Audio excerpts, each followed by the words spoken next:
Okay, all right.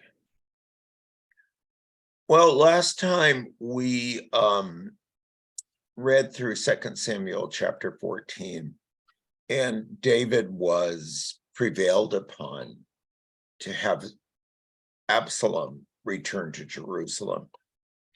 Although Absalom had taken vengeance on his brother Adnan, and David was displeased with him.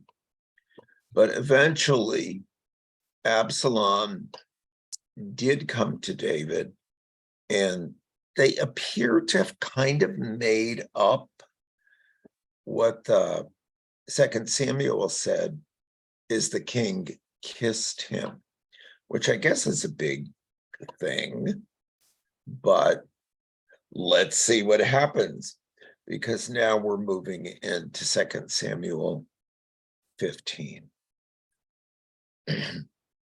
After this, that is, after Absalom came back to Jerusalem, Absalom got himself a chariot and horses and 50 men to run ahead of him. Absalom used to rise early and stand beside the road into the gate. And when anyone brought a suit before the king for judgment, Absalom would call out and say, "From what city are you?" When the person said, "Your servant is of such and such a tribe in Israel," Absalom would say, "See, your claims are good and right, but there is no one deputed by the king to hear you." Absalom said, moreover, "If only I were judge in the land, then all who had a suit or cause might come to me, and I would give them justice." Whenever people came near to do obeisance to him, he would put out his hand and take hold of them and kiss them. Thus Absalom did to every Israelite who came to the king for judgment. So Absalom stole the hearts of the people of Israel. At the end of 4 years, Absalom said to the king, "Please let me go to Hebron and pay the vow that I have made to the Lord. For your servant made a vow while I lived in Geshur in Aram. If the Lord will indeed bring me back to Jerusalem, then I will worship the Lord in Hebron." The king said to him, "Go in peace." So he got up and went to Hebron.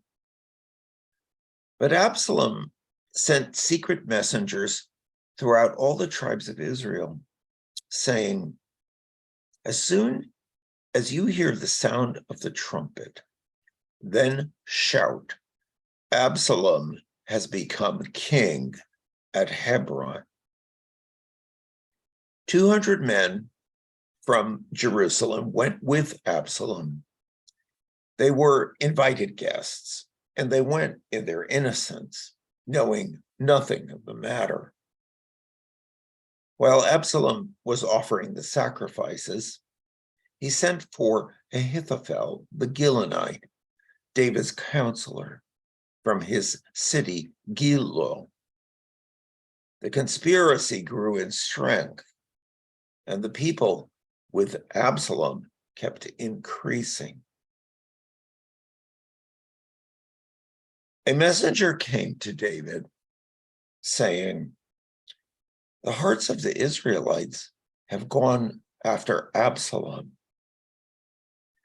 Then David said to all his officials who were with him at Jerusalem, "Get up, let us flee, or there will be no escape for us from Absalom. Hurry, or he will soon overtake us and bring disaster down upon us and attack the city with the edge of the sword." The king's officials said to the king, "Your servants are ready to do whatever our lord the king decides." So the king left, followed by all his household, except 10 concubines whom he left behind to look after the house. The king left, followed by all the people, and they stopped at the last house. All his officials passed by him, and all the Kerethites, and all the Pelethites, and all the 600 Gittites who had followed him from Gath passed on before the king. Then the king said to Ittai the Gittite, "Why are you also coming with us? Go back and stay with the king, for you are a foreigner and also an exile from your home. You came only yesterday, and shall I today make you wander about with us while I go wherever I can? Go back and take your kinsfolk with you, and may the Lord show steadfast love and faithfulness to you." But Ittai answered the king, "As the Lord lives, and as my lord the king lives, wherever my lord the king may be, whether for death or for life, there also your servant will be." David said to Ittai, "Go then, march on." So Ittai the Gittite marched on with all his men and all the little ones who were with him. The whole country wept aloud as all the people passed by. The king crossed the Wadi Kidron, and all the people moved on toward the wilderness.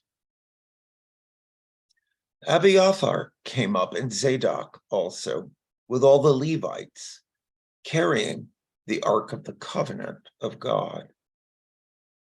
They set down the Ark of God until the people had all passed out of the city. Then the king said to Zadok, "Carry the Ark of God back into the city.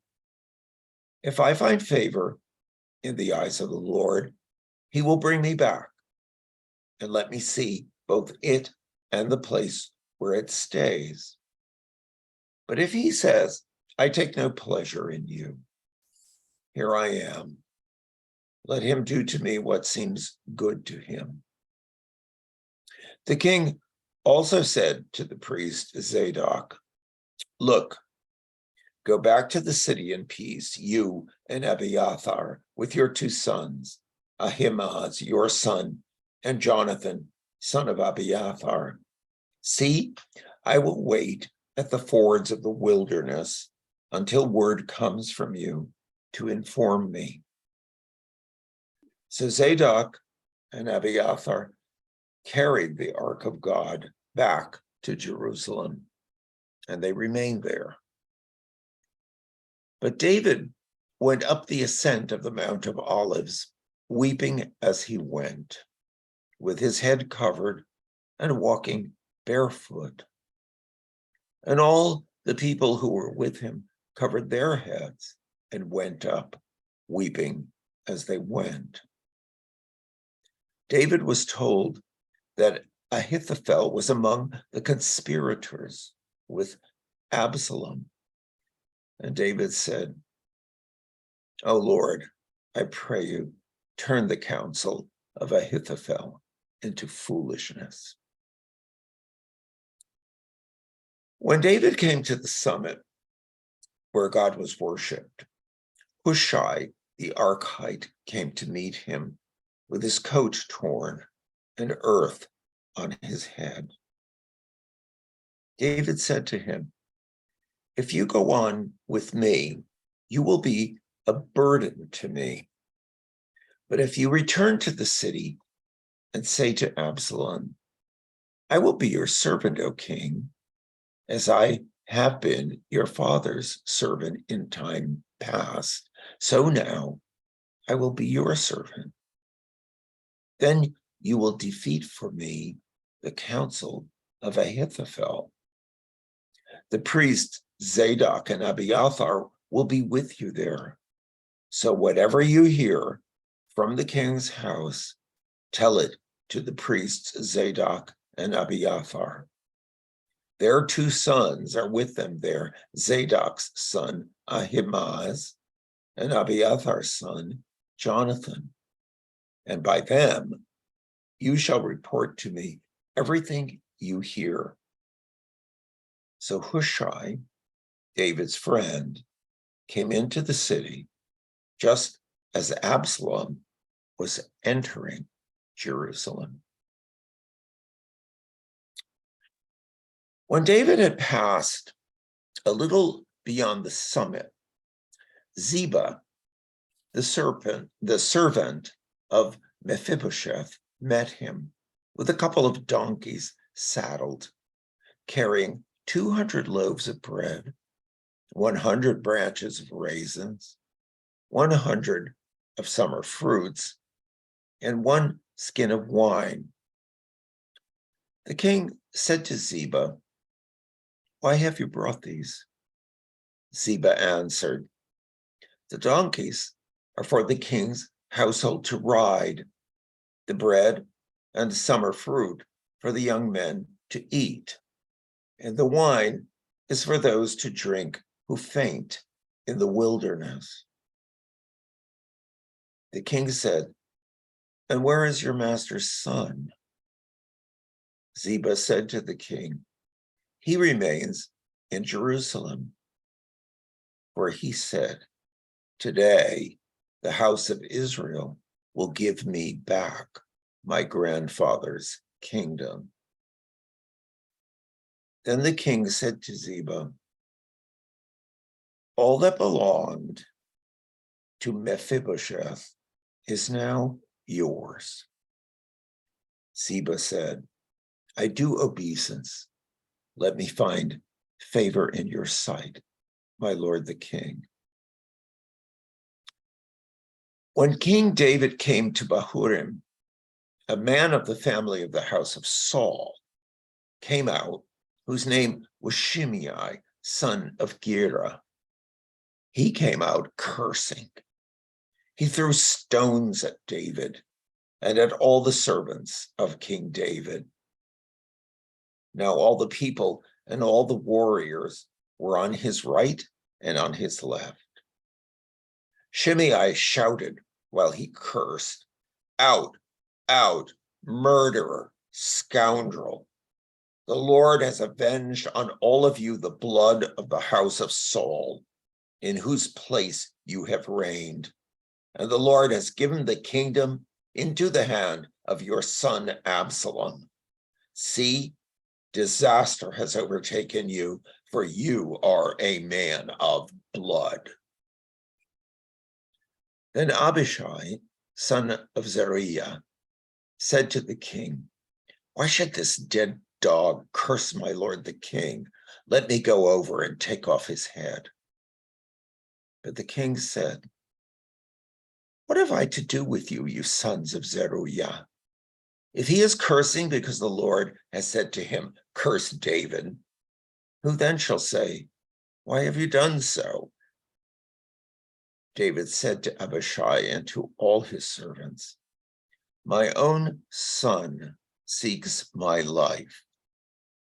How much more now may this Benjaminite? Let him alone and let him curse, for the Lord has bidden him. It may be that the Lord will look on my distress, and the Lord will repay me with good for this cursing of me today." So David and his men went on the road, while Shimei went along on the hillside opposite him and cursed as he went, throwing stones and flinging dust at him. The king and all the people who were with him arrived weary at the Jordan, and there he refreshed himself. Now, Absalom and all the Israelites came to Jerusalem. Ahithophel was with him. When Hushai the Archite, David's friend, came to Absalom, Hushai said to Absalom, "Long live the king! Long live the king!" Absalom said to Hushai, "Is this your loyalty to your friend? Why did you not go with your friend?" Hushai said to Absalom, "No, but the one whom the Lord and this people and all the Israelites have chosen, his I will be, and with him I will remain. Moreover, whom should I serve? Should it not be his son? Just as I have served your father, so I will serve you." Then Absalom said to Ahithophel, "Give us your counsel. What shall we do?" Ahithophel said to Absalom, "Go in to your father's concubines, the ones he has left to look after the house, and all Israel will hear that you have made yourself odious to your father, and the hands of all who are with you will be strengthened." So they pitched a tent for Absalom upon the roof, and Absalom went in to his father's concubines in the sight of all Israel.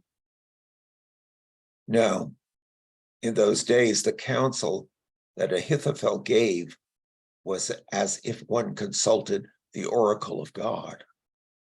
So all the counsel of Ahithophel was esteemed, both by David and by Absalom. Would someone like to continue? Sandy, how about it? Would you like to do a chapter? Sure. Okay. Moreover, Ahithophel said to Absalom, "Let me choose 12,000 men, and I will set out and pursue David tonight. I will come upon him while he is weary and discouraged, and throw him into a panic, and all the people who are with him will flee. I will strike down only the king, and I will bring all the people back to you as a bride comes home to her husband. You seek the life of only one man, and all the people will be at peace."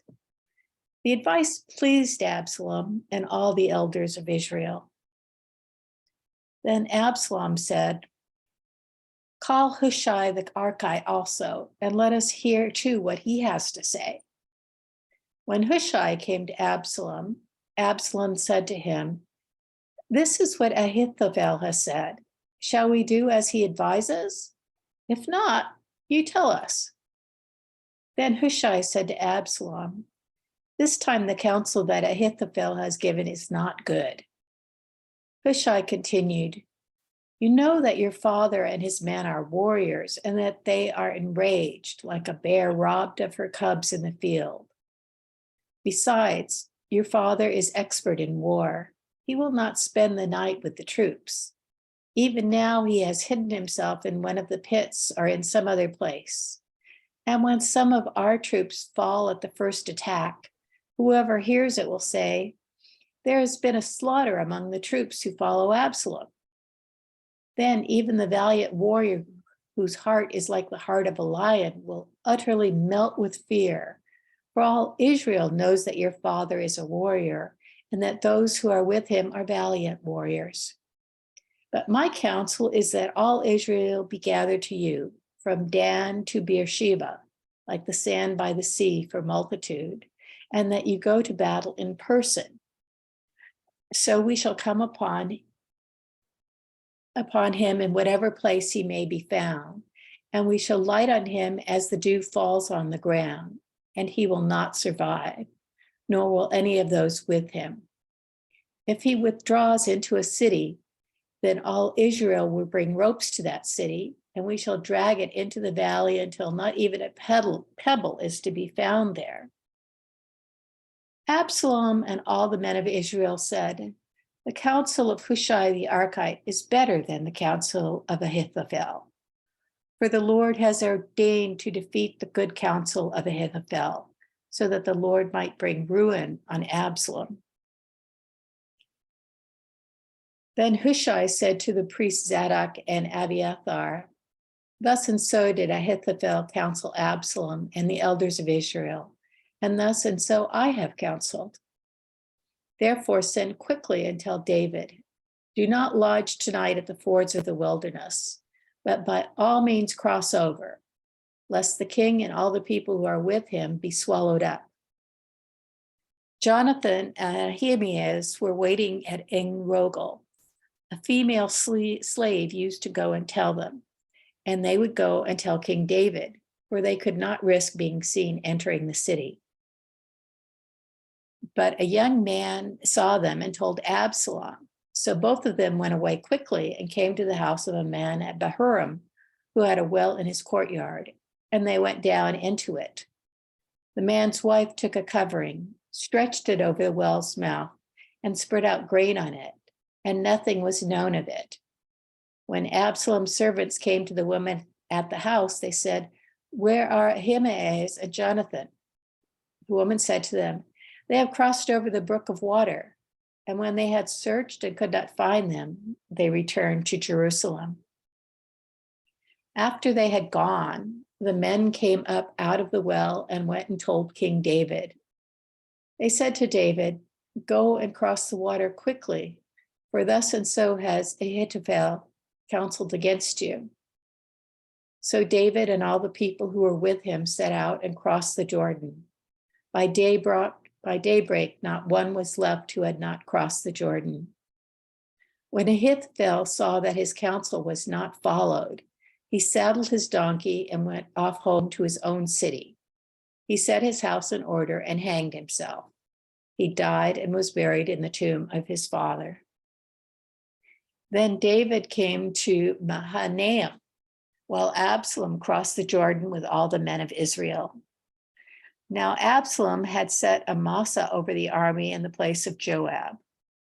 Amasa was the son of a man named Ithra the Ishmaelite, who had married Abigail, daughter of Nahash, sister of Zeruiah, Joab's mother. The Israelites and Absalom encamped in the land of Gilead. When David came to Mahanaim, Shobi, son of Nahash from Rabbah of the Ammonites, and Machir, son of Amiel from Lo Debar, and Barzillai, the Gileadite from Rogelim, brought beds, basins, and earthen vessels, wheat, barley, meal, parched grain, beans and lentils, honey and curds, sheep and cheese from the herd, for David and the people with him to eat. For they said, the troops are hungry and weary and thirsty in the wilderness.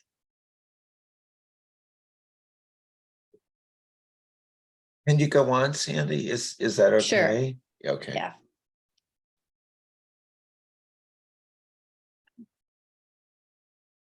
Then David mustered the men who were with him and set over them commanders of thousands and commanders of hundreds.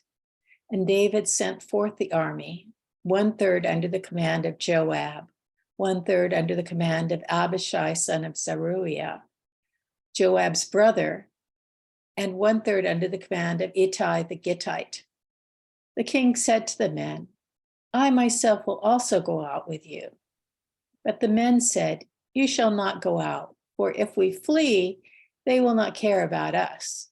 If half of us die, they will not care about us. But you are worth 10,000 of us.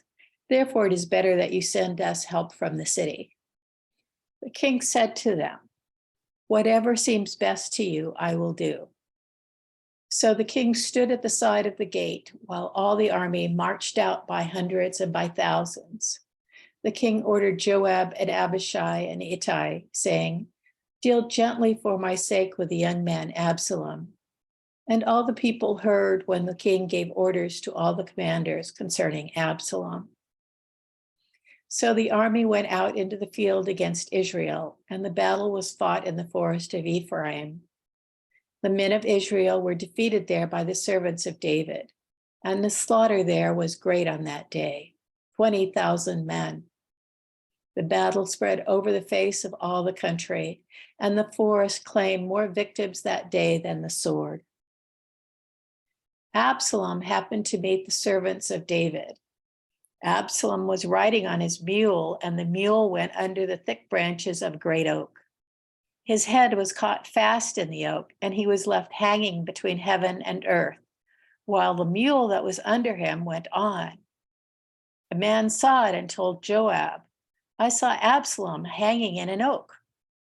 Joab said to the man who told him, "What? You saw him? Why then did you not strike him there to the ground? I would have been glad to give you 10 pieces of silver and a belt." But the man said to Joab, "Even if I felt in my hand the weight of 1,000 pieces of silver, I would not raise my hand against the king's son. For in our hearing, the king commanded you and Abishai and Ittai, saying, 'For my sake, protect the young man Absalom.' On the other hand, if I had dealt treacherously against his life, and there is nothing hidden from the king, then you yourself would have stood aloof." Joab said, "I will not waste time like this with you." He took 3 spears in his hand and thrust them into the heart of Absalom while he was still alive in the oak. And 10 young men, Joab's armor bearers, surrounded Absalom and struck him and killed him. Then Joab sounded the trumpet, and the troops came back from pursuing Israel, for Joab restrained the troops. They took Absalom, threw him into a great pit in the forest, and raised over him a very great heap of stones. Meanwhile, all the Israelites fled to their homes. Now Absalom in his lifetime had taken and set up for himself a pillar that is in the king's valley. For he said, "I have no son to keep my name in remembrance." He called the pillar by his own name. It is called Absalom's monument to this day. Then Ahimaaz, son of Zadok, said, "Let me run and carry tidings to the king that the Lord has delivered him from the power of his enemies." Joab said to him, "You are not to carry tidings today. You may carry tidings another day, but today you shall not do so because the king's son is dead." Then Joab said to a Cushite, "Go tell the king what you have seen." The Cushite bowed before Joab and ran. Then Ahimaaz, son of Zadok, said again to Joab, "Come what may, let me also run after the Cushite." And Joab said, "Why will you run, my son, seeing that you have no reward for the tidings?" "Come what may," he said, "I will run." So he said to him, "Run." Then Ahimaaz ran by the way of the plain and outran the Cushite.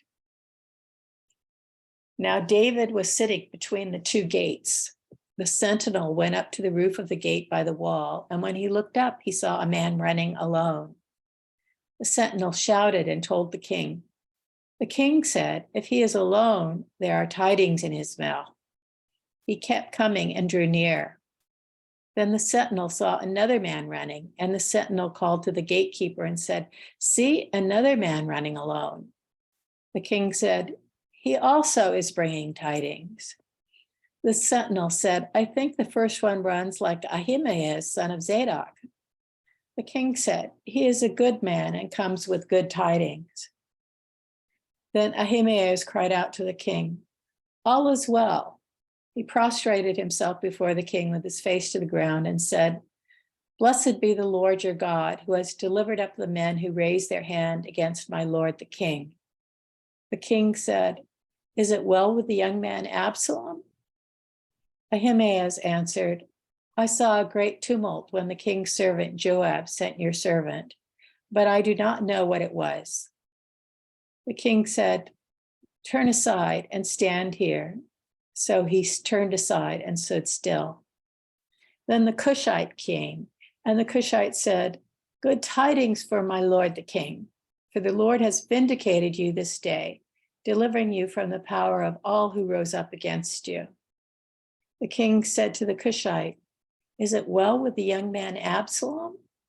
The Cushite answered, May the enemies of my lord the king and all who rise up to do you harm be like that young man. The king was deeply moved and went up to the chamber over the gate and wept. And as he went, he said, "Oh, my son Absalom, my son Absalom, would I had died instead of you, oh Absalom, my son, my son." Hey, Barbara, would you like to take over for a couple of chapters? You have to unmute. Okay. The hard verse to follow, that one, isn't it? Yeah, oh, Absalom, my son, my son. It was told Joab, the king is weeping and mourning for Absalom. So the victory that day was turned into mourning for all the troops. For the troops heard that day, the king is grieving for his son. The troops stole into the city that day as soldiers steal in who are ashamed when they flee in battle. The king covered his face, and the king cried with a loud voice, "Oh, my son Absalom, oh, Absalom, my son, my son." Then Joab came into the house to the king and said, "Today you have covered with shame the faces of all your officers who have saved your life today, and the lives of your sons and your daughters, and the lives of your wives and your concubines, for love of those who hate you, and for hatred of those who love you. You have made it clear today that commanders and officers are nothing to you. For I perceive that if Absalom were alive and all of us were dead today, then you would be pleased. So go out at once and speak kindly to your servants. For I swear by the Lord, if you do not go, not a man will stay with you this night. And this will be worse for you than any disaster that has come upon you from your youth until now." Then the king got up and took his seat in the gate. The troops were all told, "See, the king is sitting in the gate." And all the troops came before the king. Meanwhile, all the Israelites had fled to their homes. All the people were disputing throughout all the tribes of Israel, saying, "The king delivered us from the hand of our enemies and saved us from the hand of the Philistines. And now he has fled out of the land because of Absalom. But Absalom, whom we anointed over us, is dead in battle. Now, therefore, why do you say nothing about bringing the king back?" King David sent this message to the priests Zadok and Abiathar. "Say to the elders of Judah, why should you be the last to bring the king back to his house? The talk of all Israel has come to the king. You are my kin, you are my bone and my flesh. Why then should you be the last to bring back the king? And say to Amasa, are you not my bone and my flesh? So may God do to me and more if you are not the commander of my army from now on in place of Joab." Amasa swayed the hearts of all the people of Judah as one, and they sent word to the king, "Return, both you and all your servants." So the king came back to the Jordan, and Judah came to Gilgal to meet the king and to bring him over the Jordan. Shimei, son of Gera, the Benjaminite from Bahurim, hurried to come down with the people of Judah to meet King David. With him were 1,000 people from Benjamin. And Ziba, the servant of the house of Saul, with his 15 sons and his 20 servants, rushed down to the Jordan ahead of the king while the crossing was taking place, to bring over the king's household and to do his pleasure. Shimei, son of Gera, fell down before the king as he was about to cross the Jordan and said to the king, "May my lord not hold me guilty, or remember how your servant did wrong on the day my lord left the king left Jerusalem. May the king not bear it in mind. For your servant knows that I have sinned. Therefore, see, I have come this day, the first of all the house of Joseph, to come down to meet my lord the king." Abishai, son of Zeruiah, answered, "Shall not Shimei be put to death for this, because he cursed the Lord's anointed?" But David said, "What have I to do with you, you sons of Zeruiah, that you should today become an adversary to me? Shall anyone be put to death in Israel this day? For do I not know that I am this day king over Israel?" The king said to Shimei, "You shall not die." And the king gave him his oath. Mephibosheth, grandson of Saul, came down to meet the king. He had not taken care of his feet or trimmed his beard or washed his clothes from the day the king left until the day he came back in safety. When he came back from Jerusalem to meet the king said to him, "Why did you not go with me, Mephibosheth?" He answered, "My lord, O king, my servant deceived me.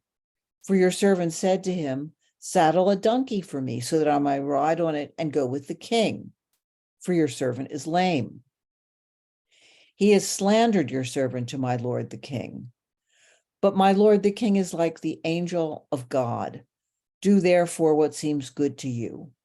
For all my father's house were doomed to death before my lord the king, but you set your servant among those who eat at your table.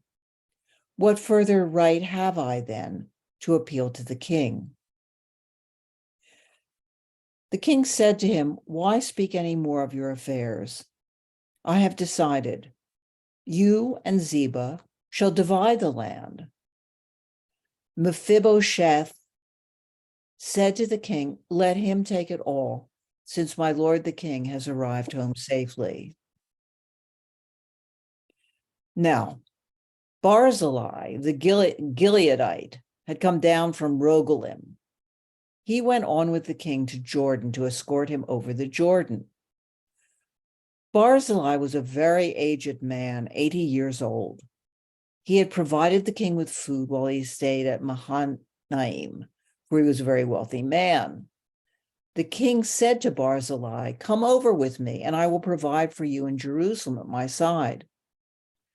But Barzillai said to the king, "How many years have I still to live that I should go up with the king to Jerusalem? Today I am 80 years old. Can I discern what is pleasant and what is not? Can your servant taste what he eats or what he drinks?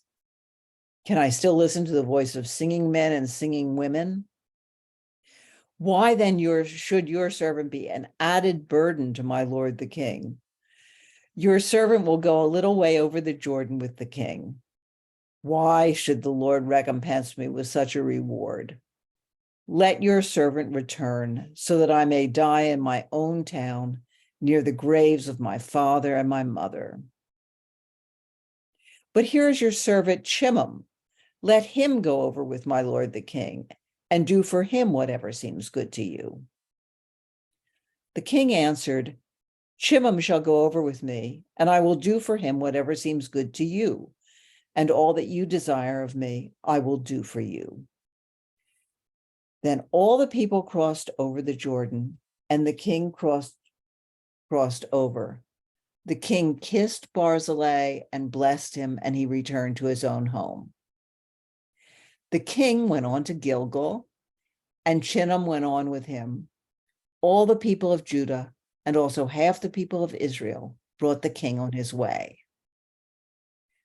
Then all the people of Israel came to the king and said to him, "Why have our kindred, the people of Judah, stolen you away?" And brought the king, the pages are very thin and hard to turn, and brought the king and his household over the Jordan, and all David's men with him. All the people of Judah answered the people of Israel, "Because the king is near of kin to us. Why then are you angry over this matter? Have we eaten at all at the king's expense? Or has he given us any gift?" But the people of Israel answered the people of Judah, "We have 10 shares in the king, and in David also we have more than you. Why then did you despise us? Were we not the first to speak of bringing back our king?" But the words of the people of Judah were fiercer than the words of the people of Israel. Go ahead, Barbara. Okay. Sure. Now, a scoundrel named Sheba, son of Bichri, a Benjaminite, happened to be there. He sounded the trumpet and cried out, "We have no portion in David, no share in the son of Jesse. Everyone to your tents, O Israel." So all the people of Israel withdrew from David and followed Sheba, son of Bichri. But the people of Judah followed their king steadfastly from the Jordan to Jerusalem. David came to his house at Jerusalem, and the king took the 10 concubines whom he had left to look after the house, and put them in a house under guard and provided them, but did not go into them. So they were shut up until the day of their death, living as if in widowhood. Then the king said to Amasa, "Call the men of Judah together to me within these 3 days and be here yourself." So Amasa went to summon Judah, but he delayed beyond the set time that had been appointed him. David said to Abishai, "Now Sheba, son of Bichri, will do us more harm than Absalom. Take your Lord's servants and pursue him, or he will find fortified cities for himself and escape from us." Joab's men went out after him, along with Cherethites, the Pelethites, and all the warriors. They went out from Jerusalem to pursue Sheba, son of Bichri. When they were at the large stone that is in Gibeon, Amasa came to meet them. Now, Joab was wearing a soldier's garment, and over it was a belt with a sword in its sheath fastened at his waist. As he went forward, it fell out. Joab said to Amasa, "Is it well with you, my brother?" And Joab took Amasa by the beard with his right hand to kiss him. But Amasa did not notice the sword in Joab's hand. Joab struck him in the belly so that his entrails poured out on the ground, and he died. He did not strike a second blow. Then Joab and his brother Abishai pursued Sheba, son of Bichri. And one of Joab's men took his stand by Amasa and said, "Whoever favors Joab and whoever is for David, let him follow Joab." Amasa lay wallowing in his blood on the highway, and the man saw that all the people were stopping. Since he saw that all who came by him were stopping, he carried Amasa from the highway into a field and threw a garment over him. Once he was removed from the highway, all the people went on after Joab to pursue Sheba, son of Bichri. Sheba passed through all the tribes of Israel to Abel of Beth Maachah, and all the Bichrites assembled and followed him inside. Joab's forces came and besieged him in Abel of Beth Maachah. They threw up a siege ramp against the city, and it stood against the rampart. Joab's forces were battering the wall to break it down. Then a wise woman called from the city, "Listen, listen, tell Joab, come here, I want to speak to you." He came near her, and the woman said, "Are you Joab?" He answered, "I am." Then she said to him, "Listen to the words of your servant." He answered, "I am listening." Then she said, "They used to say in the old days, 'Let them inquire at Abel,' and so they would settle a matter. I am one of those who are peaceable and faithful in Israel. You seek to destroy a city that is a mother in Israel. Why will you swallow up the heritage of the Lord?" Joab answered, "Far be it from me, far be it that I should swallow up or destroy. That is not the case. But a man of the hill country of Ephraim called Sheba, son of Bichri, has lifted up his hand against King David. Give him up alone, and I will withdraw from the city." The woman said to Joab, "His head shall be thrown over the wall to you." Then the woman went to all the people with her wise plan, and they cut off the head of Sheba, son of Bichri, and threw it out to Joab. So he blew the trumpet, and they dispersed from the city, and all went to their homes, while Joab returned to Jerusalem to the king. Now Joab was in command of all the army of Israel. Benaiah, son of Jehoiada, was in command of the Cherethites and the Pelethites. Adoram was in charge of the forced labor. Jehoshaphat, son of Ahilud, was the recorder. Sheva was secretary. Zadok and Abiathar were priests. And Ira the Jairite was also David's priest. Now there was a famine in the days of David for 3 years, year after year. And David inquired of the Lord.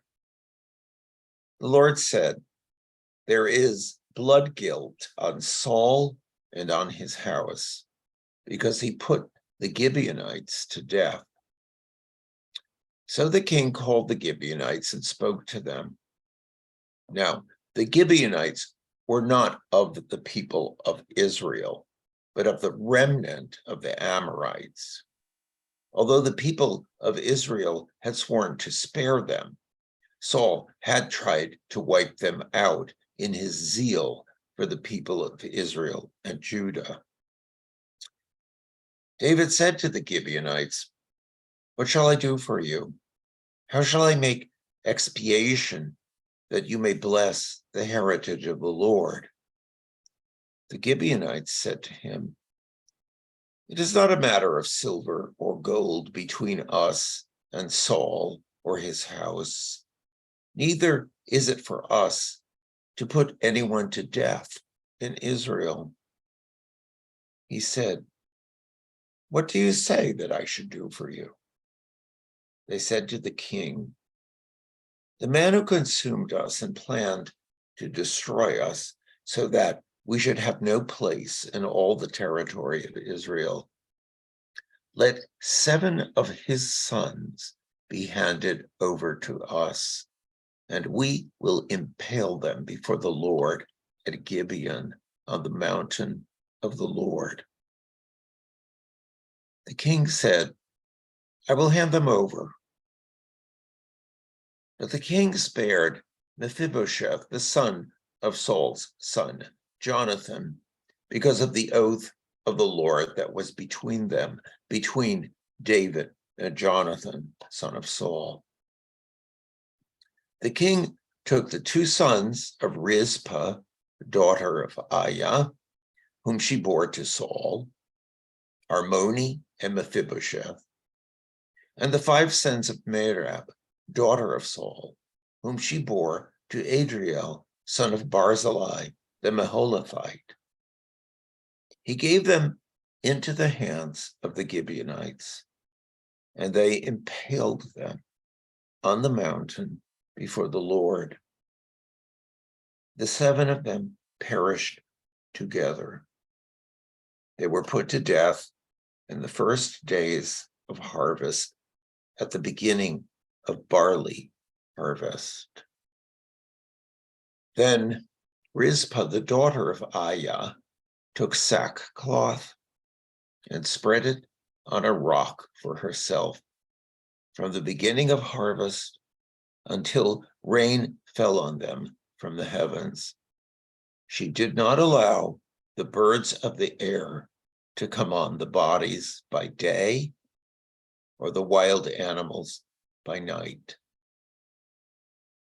When David was told what Rizpah, daughter of Aiah, the concubine of Saul, had done, David went and took the bones of Saul and the bones of his son Jonathan from the people of Jabesh Gilead, who had stolen them from the public square of Beth Shan, where the Philistines had hung them up on the day the Philistines killed Saul on Gilboa.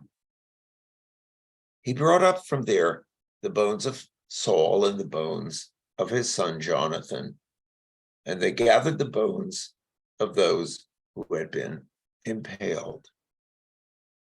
They buried the bones of Saul and of his son Jonathan in the land of Benjamin in Zelah, in the tomb of his father Kish. They did all that the king commanded. After that, God heeded supplications for the land. The Philistines went to war again with Israel, and David went down together with his servants. They fought against the Philistines, and David grew weary. Ishbi-benob, one of the descendants of the giants, whose spear weighed 300 shekels of bronze, and who was fitted out with new weapons, said he would kill David. But Abishai, son of Zeruiah, came to his aid and attacked the Philistine and killed him.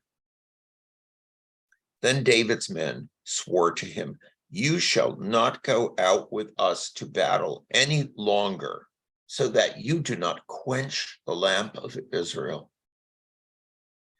After this, a battle took place with the Philistines at Gob. Then Sibbechai, the Hushathite, killed Saph, who was one of the descendants of the giants. Then there was another battle with the Philistines at Gob, and Elhanan, son of Jaare-oregim, the Bethlehemite, killed Goliath, the Gittite, the shaft of whose spear was like a weaver's beam. There was again war at Gath, where there was a man of great size, who had 6 fingers on each hand and 6 toes on each foot, 24 in number. He too was descended from the giants. When he taunted Israel, Jonathan, son of David's brother Shimei, killed him. These 4 were descended from the giants in Gath. They fell by the hands of David and his servants.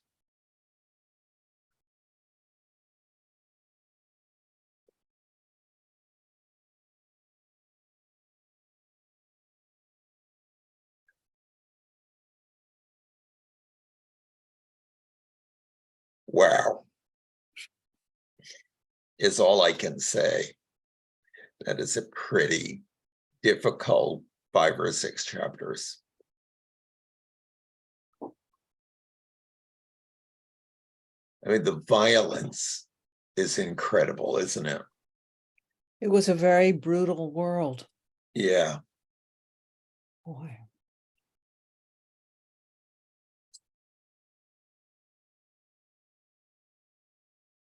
And so I see that. Originally I thought that Mephibosheth was the only surviving male in Saul's line, but I see now that the 7 guys who were given over to the Gibeonites were the rest of Saul's male line, whether by concubines or not. But David made sure, in my opinion, that all of Saul's line was extinguished. It's interesting, isn't it? Wow.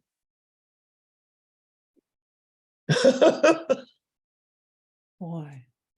Wow. It just gets more and more intense as you go through 1st and 2nd Samuel, huh? But it's interesting. I mean, there was a concubine, but they count sons of his daughter as his descendants. In other words, the lineage can pass through the daughters as well as sons. Oh yeah, it seems that way, huh, Barbara? I didn't notice that. I just went by that. Yeah. Everywhere that doesn't always work, right? It's really Yeah. the lineage that takes over. Yeah. But they had some of Saul's blood in them, whether they were sons of a daughter or sons of a son. But there are just so many concubines and wives and Yeah. It's hard to count up who your kids actually are. Yeah. But it's a very and it's hard to understand who gets killed or who deserves retribution or why a person has to hang himself or there's so much blood and gore in this. Yeah. And the logic would take some effort to figure out, I think. Yeah. You can figure it out. It's almost like a Viking movie, with, there's revenge, there's destruction of lines of people, there's fights for power. It's interesting. Yeah, and the man who hung himself, we just kind of passed over that. He committed suicide because He wasn't they didn't take his advice. he takes advice. Well, he was supposed to be the inside man, passing news back to David, right? No, He's at the court, wasn't he? no, no. No, I think the other guy was Yeah, Barbara, Oh, the one sorry. who's, yeah, yeah, I can't remember his name now, but he countered the testimony given, or the counsel given by David's guy. David's. yes, No, Yeah. Absalom's guy gave counsel, which probably would have resulted in David being killed. Killed. Yeah, David would have been killed, but everybody else would have been alive. And Right. the other guy said, no, let's go after the whole shebang. yes, And that gave David time to escape. yes. And and Absalom thought that was fine. Liked that one better. And Absalom's death is so grotesque. Oh. Mhm. Yes, How come Joab, that was Joab, right? Again? Mhm. mhm. Did David know that Joab had killed him? I can't remember. I don't know if David knew it was at the hands of Joab. But Joab kills a lot of people Yes. in 2 Samuel. He Mhm. killed Abner, who was a person who was going to join with David. He was Saul's commander. Right. And then he killed Absalom. He killed some other people. Yeah. But David eventually had somebody else run the army over Joab. I mean, I Yes, think that Joab was- still remained his, Yes, the family assassin, but he had Yeah. somebody else running the army. yeah. He was outranked. But if I recall correctly, in First Kings, David talks to Solomon before he dies. I'm not sure of this, I'm not positive, but he says to Solomon, you've got to do something about Joab. Oh, yeah. Let's listen for that and see if I'm right or not next week when we finish. So Solomon takes over as king when David dies, right?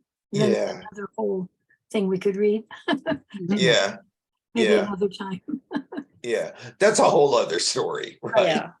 But I think I did the chunks so that we'd stop with David's death. Yeah. Because that's the whole, I don't know, it's the whole Samuel unit of this story. At least I feel it is. Yeah. Yeah. Well, Solomon sort of had his moment when we read the Song of Solomon and talked about remember how we talked about him, how he was responsible for about half of the Hebrew Bible, if you count the. Yeah, I think, yeah, right. Yeah. Yeah, we did, in Proverbs and everything like that. So it Yeah. was quite cool to have Zadok in here. When in the coronation, Mhm. Oh, Oh, yes. a piece yes. of music was Zadok they the priest. sang that Zadok, they handle sing about Zadok handle at the on coronation. during the anointing of the king. They're singing Handel, talking about Zadok anointing Solomon as the parallel Wow. to the bishop's anointing Charles. Yeah, Yeah, No, there was interesting. a picture. of- Zadok the priest. Did you see the juxtaposition of Elizabeth I's coronation photo and King Charles's? Yes. No, I didn't. No. They're quite telling. If you, it's in, I think the Times, right? Not the Chronicle. It was in the Times, yeah. Yeah, I didn't see it, but I saw one of his, I saw his photograph, not the Hers is quite juxtaposition. stunning. Yeah. And I said, that woman had dignity. Didn't That she? woman really had royalty, but he looks just like somebody who'd sell you a pack of cigarettes. Yeah, yeah. Oh, well, oh, well. I kept thinking about the fact that her uncle abdicated because he couldn't marry a divorced woman, right? Yeah, And so Charles is married, was an adulterer, now married to the woman he cheated with, who is also was cheating on her husband, whom she divorced. And he marries her, and now she's the queen of I England. know it, yeah. It's really quite, Although in some ways, I mean, you just kind of, and the guy who was a pedophile, is there in his full uniform, and poor Prince Harry can't Who's even, that, is up in Andrew? a black suit, a serving officer in their, I just don't get it.